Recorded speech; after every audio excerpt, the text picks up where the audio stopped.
All right, so if you have a drone, you want to protect your investment, this is a perfect way to do it, right?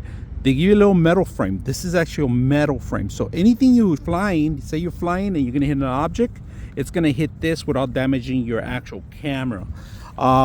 It's necessary to protect your investments anytime you're flying in places unknown.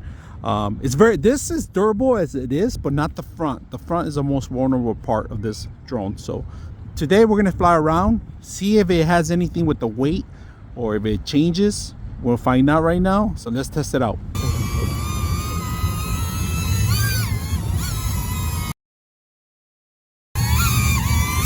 All right, so this thing right here, very accurate. This thing is very accurate when you want to fly it. It could hit anything. Look at this.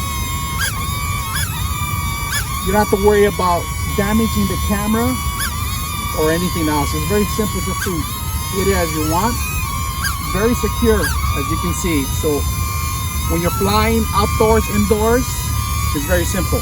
So I hope you guys enjoy the video.